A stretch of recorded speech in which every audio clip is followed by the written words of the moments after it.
Hey everybody, we are back for part 2 of our interview with Mr. Leroy Romans, and I am Uncle Rob, and he is Uncle Rhino. We are the Uncle Show, and we are being heard all around the world on 80-plus radio stations, 192 countries. The reason I say that is because if you've got Wi-Fi, you can catch us any corner of this world that you want to. If you're down at the South Pole in Antarctica, you got a signal, you can listen to the Uncle's Show. Part 2, we're gonna talk to him about some new stuff that he's got going on. But before I get into that, I want to ask him. We were talking earlier about getting a song tracked and produced, and how long does it normally take? Like if I walk in there with the lyrics and you're gonna set me up with the song, how long does that take to get done? Well, it can take a day. It can take 3 days. It can take 2 weeks. It could take 3 months, whatever, right? It depends on the complexity, and it also depends on the artist, how fast they want to move. So there's a lot of different parts to putting it together and being effective. If it's just me and let's say I'm in the box and let's say a rapper comes to me and want to produce something, that's a day's work from start to finish. Depending on if they have their lyrics together or their performance is great, or if they can do everything in one day, then we'll move that way. A lot of times it working with singers, it depends on whether or not they want it in the box or if they want live musicians or whatnot, or if I'm going to have to mimic all the real instruments by playing them on the keyboard, which I'm pretty good at, but it depends on all the different pieces and how fast the artist wants to move. So I've seen movies where like Buddy Holly's story and the Elvis story, the whole band is in there when they're performing. He's singing, everybody's playing their instruments. Is that a conventional way of doing it now, or do the band lay the tracks and then the singer comes back later? Or, I mean, does it differ per event? So for a live situation, I grab the pre-production first. Create a skeleton so everybody can hear where the music is going, so the musicians can practice and know the stuff before they come into the studio. If we're going to do it live, then yes. If not live, then they can come and learn it here and figure it out and maybe have some new ideas to import in the production or whatnot. Then that's also a good flexible way to get more out of the project. But generally, it just depends on the complexity of the day and the vibe and the musician and the artist. So there's no. Well, we get more people to do it live. We get more people to do it tracked. Is there more of one than the other?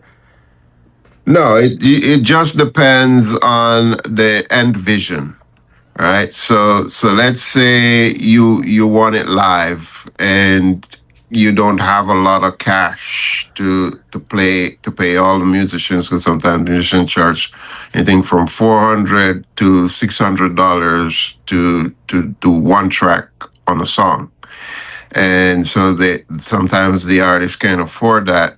And I would have to then, make up for the other instruments. So I have the ability to program live drums, and I can program live bass, and I can play the piano parts myself, and I can even program guitar parts if I have to. But I'd rather, on all of those, I'd rather have the live musicians and stuff. But I do have the flexibility, and this is why I'm saying, like, I don't have to wait for anybody to, complete a project, because I'm pretty flexible that way. So you probably at any given time, you've got multiple projects that you're working on that is waiting for the next step, and you may not get to that step for a couple weeks or whatever. Right. Exactly, when you have to wait on another musician to be available, or you have to wait for your favorite engineer to come in and mix, and also your mastering engineer, to be available after doing a bunch of work for like 12 other artists. Take him 2 weeks to get back to you. So, So, so you let's know, let's switch gears a little bit. How long have you been a solo artist? I've been not a planned solo artist. Let's say it's kind of a delicate merger of my artistry with the studio. It's a very spiritual movement, and I didn't even know I was becoming this until one day I got this vision that I can be a great keyboard player, a piano player, and singer, and all that stuff. All of that stuff is in me to come out, but this started when I really started doing the piano stuff. I have a piano album out called The Healer, and that came over a spiritual baptism of music just coming straight through me, and I'm not being aware of what I'm playing, but I'm having an experience while I'm playing. I'm seeing a vision while I'm playing. And so when I'm done, and I would get, before I record anything, I would hear my spiritual guy telling me, record. Right. I'm like, oh snap, I gotta turn everything on. And what came out every single time was amazing to me, so I have to go back and learn this stuff now. So, how many do you have solo albums that you've done? I Projects that have you a put out? Yes, I have one album, which is the piano album, and it's all in 432 hertz, um, because of the research and wanting it to resonate deeply with people. So it's there. I have that one. I have couple other singles, like maybe three or four other singles out apart from the album. Explain. Let's explain to Rob something real quick and to the listeners. So, for those who don't know, the sound frequencies are in hertz and everything. And I don't remember when they made this change, but originally music, which made people so happy and people celebrated, music was in 432 hertz, which has a healing frequency on the human body. Cells respond. You can watch it on microscopes. They respond, and it's the weirdest thing. For some reason, they made all of our music switch to 440, and so everyone who tunes our instruments not by ear, but those of us who use a digital tuner, we have to tune it to 440. And that's not the same, and it doesn't have, you can still like it and you're grooving to it and everything, but it doesn't have the same effect that you Correct. had at the 432. So what he's Correct. actually he's taught the music that he's making for people who are wanting to decompress and they're to chill. It's not just background music to sip on some wine and light a few candles. This is stuff that heals your body and your spirit, and there's a lot of rapidly growing data that is starting to show that this is stuff that's not new information. It's ancient information that got forgotten Mhm. or hidden. I'm not getting into that, but I'm just saying it has a very positive response at 432 instead of 440. Yes. Is that is Yeah. that So, similar to like the green noise and the red noise and the white noise, where it's different frequencies? yeah. I mean, so the 440 hertz is okay. As Ryan was saying, you can hear and groove to it.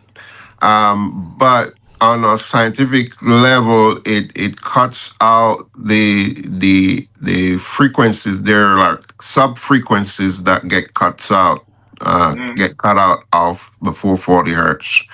And, so, you don't get the full benefit as a human being listening to music and you don't get the full frequency. You get some, which is still beneficial, but 432 brings it all back into full play. I don't know. I get pretty relaxed listening to The Dark Side of the Moon by Pink Floyd. I don't know if that's in 432 or not, but man, you get to get engulfed in that whole experience. Yeah, Imagine if it was. Imagine if it was in 432. If that's what you get from 440, imagine if it was. Man, I'm telling you, I growing up, it's like I said earlier, I wasn't into Bob Marley. I wasn't into Led Zeppelin and all that growing up. I appreciated it much later. Pink Floyd was one of those bands. I'm like, I can't stand these guys. Well, one night the room was dark.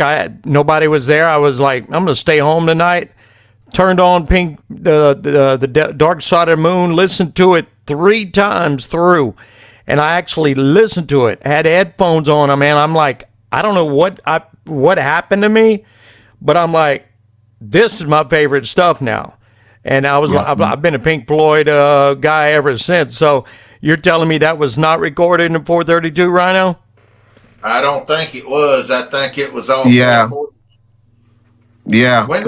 When did they start it, Leroy? 440 or 432? 440. Did they started it? What? I think it started somewhere in the 1940s, 50s, somewhere there. Oh, yeah, my. They jacked it up. Yeah, because people used to listen to music and they just felt elated, and they just thought, well, that's just how they feel. They don't want people feeling good no more. Well, I mean, that could be a part of it. We won't get into that, but that could be a part of it. But as you know, everything is connected, right? So you never know what the agendas are behind a certain movement. But we have good hearts, and we want good for ourselves, and we want good for everybody. So it's only fair that we look up some healthy frequencies, right? The great American philosopher George Carlin said it best. It's a big club, and we ain't in it. Yeah. Mm-hmm. So, is all your music available on Spotify? Yeah, pretty much. You can find Spotify or wherever you listen to music. Well, see, I want to go experience some of this 432 music. What's the name? What's the name of your album? That's 432. They're all in 432 hertz. So every one of your songs. The piano album is in 432. It's called Healer. You'll find that there. I did a dance track with some jazz mix with my son on saxophone and a percussion player from Weather Report that's playing on their Robert Thomas Jr. On percussion, and myself on keys, and that's a party. That particular track was pretty magical because it came about saving a girl's life. Her husband, friend of mine from California, who was an Army vet, called me, Leroy, please, you gotta help me. I have a friend out there. She's out there with her husband, who is also Army vet, that's in some deep trouble or whatever, and he's freaking out and he's threatening to kill her and all that stuff. Can she come by your studio? I know you're always up late. So she comes in the studio, and she was so traumatized. I'm like, let me figure out something here, help this girl out of her chaotic mind right now. So I created a dance track, and I had her watch me doing the whole process, and she was just having so much fun all of a sudden. So I called the track Dancing in the Jungle. And it just came out wonderful. So that's the, that the dance main track. thing is it accomplished what you wanted it to do. Exactly. And she's so appreciative to this day, for that. So what is of all the tracks that you've done, what's your favorite one? That's unfair. They're all my babies. I knew you were going to say that, but I had to put you on the spot because it's like surely you got one of them that you'd be like, okay, which one do you prefer? Like, if you're going to just hang out and you're going to play it. I really enjoy all of them to a different level because they're all like inspired by the spirit, and it's not none of them was planned.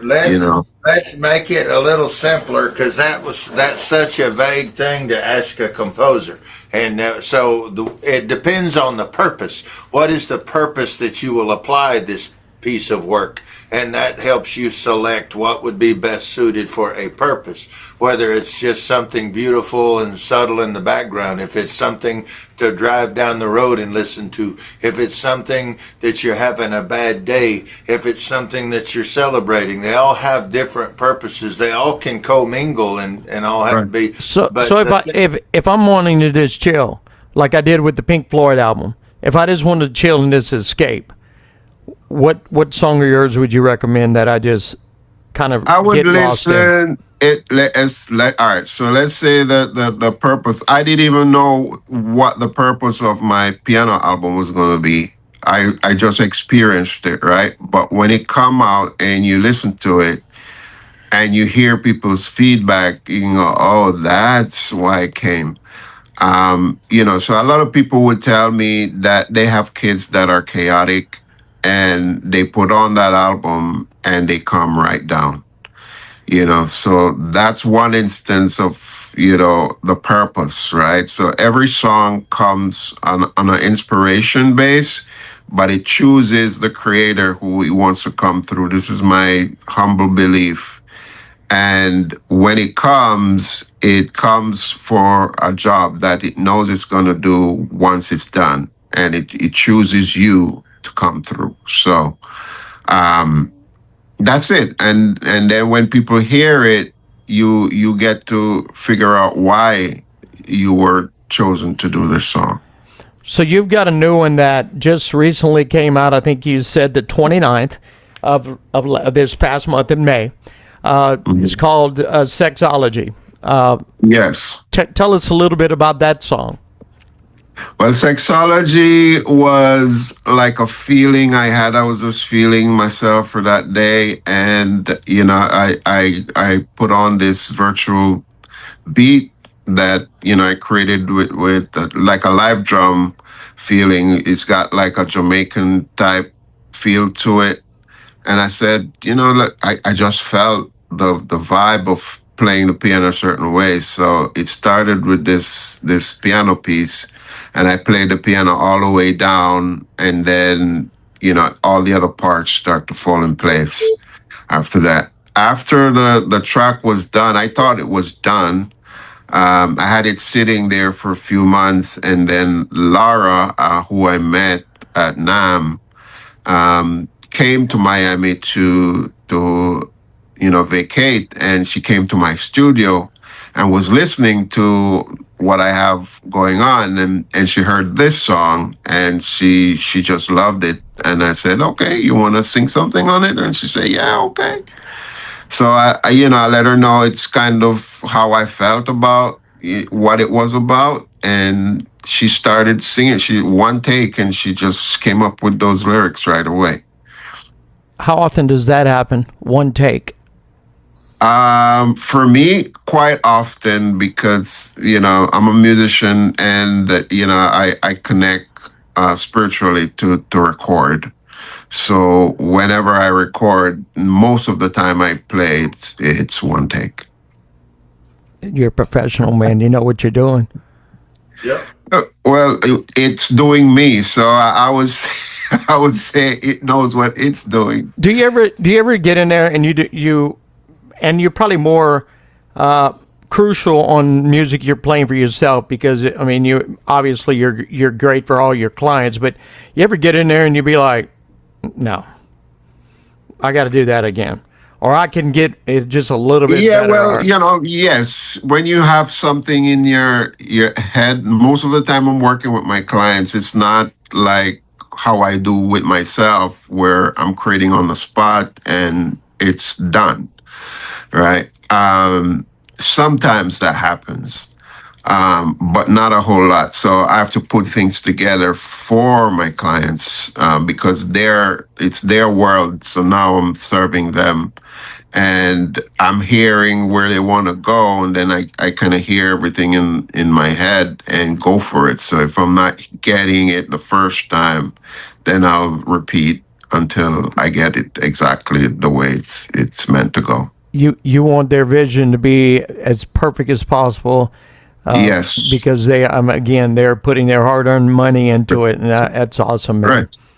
Yeah, and to go even deeper on satisfying my clients, a lot of producers, they have a lot of beats sitting in the computers, and they play it for the artist and hope that the artist connects to it. I find that process to be a lot of waste of time and a lot of, energy going in the wrong place, because sometimes the artist doesn't connect with the song and you have a disconnect with messages going on. So, when you tell a story, the music should go with telling the story. And it's almost like a movie in 5 minutes or 3 minutes, where you get a full experience, an emotional experience. And that takes some genuine connection to understand the emotional process along with the story, The thing I like about having you on, you're a musician, you were an artist first, then you get into the producing part. So kind of hearing all aspects of it. So it's like you being the producer, you know what to listen for, what worked good when you're up there live and doing the whole ball and wax. We've got just a few minutes left. What do you like to do for fun, man? I mean, we've been talking business this whole time. Do you ever just like go lay down at Fort Lauderdale or Miami on the beach and be like, I'm just going to chill? Well, I like to work on music for me when I'm not working for my clients, and it makes me feel so good, just to do that alone. And then, apart from that, I don't have a girlfriend right now. So, wherever, sometimes I have a lot of friends that invite me out to parties. If it syncs up with where I'm at, and if I'm not busy in the studio, then yeah, I'll take and go hang out with friends for a bit. I do love to connect to nature. So I'll go to the beach quite a bit and, walk in nature, quite a bit, so. Probably get a lot of inspiration for your music being out there in nature and just being one with the ocean or wherever you tend to be. Yeah, absolutely. And it's all connected, man. This is a one reality we're living. You like to travel? I like to travel, and that comes with, traveling with my band and, doing things kind of differently there. I have like my next project that's coming up after, is with my group 432 Warriors. That is a jazz orientated group, and so we create music in the moment, almost like it's like an extension of me creating music for myself in the moment. But it's so good. So that the first project for that group is coming out on the 26th of June. So jazz was not ever my real thing. I mean, I listened to Kenny G and Brenton Marsalis, but I got in there. I want to try it. So I had my Sirius XM app with all those different genres, stopped on the smooth jazz channel. And I want to tell you something. They must record that in 432 because that smooth jazz is smooth. They call it smooth for a reason. I liked it, man. It was, I'm broadening my horizons a little bit. I'm from South Louisiana, so I'm like classic country and Southern rock, Leonard Skinner, and 38 Special and Molly Hatchet and that kind of stuff. But listen to me some. I got to be in a certain frame of mind. I got to be in a certain mood. But jazz lets me just relax, puts me to sleep. Just so smooth. Yeah, it depends on the type of jazz too, because some of it can wake you up, some of it can scare you. Like I said, this stuff must be on. Down. This stuff must be done in 432 then, because I'm like, man, I'm like, this is all good. I only got scared when they told me I had to play it. we got about 2.5 minutes, Leroy. Anything you want to tell all the listeners before we let you go, man? Just be you, man. The important thing is us as human beings is to find our true essence, right? And our true essence is the thing that we love to do the most, that we can do the easiest, that been riding us since we're children, trying to get to that home. That thing that bothers you, I gotta get back to this because that's what I really love. Do that because it's gonna make you happier. It's gonna make the world happier to experience you that way. And there you go. That's it. So we usually close the interview off with any song that you choose you want to play. I'm willing to play your brand new one, Sexology. Give the folks a listen to it. If that is would that be cool with you? That's certainly fine. Go right ahead. Rhino, you got anything, bud? No, it's good as always to see you, my friend. All right. Connect with Leroy, man, on his social medias. Go check him out, Leroy Romans and LeroyRomans.com. Check out everything he's got going on. If you're anywhere, whether you're in Florida or wherever you're at, you've got ideas to get music created, man. Get in the studio. Let these folks make that dream become a reality. Absolutely. That's what we do. We make dreams come true. Leroy, Yes, appreciate you, my man. You have a wonderful day. Thank you for hanging out with us. Thank you, brother. Appreciate it. It's Sexology, Mr. Leroy Romans, right here on The Uncle's Show.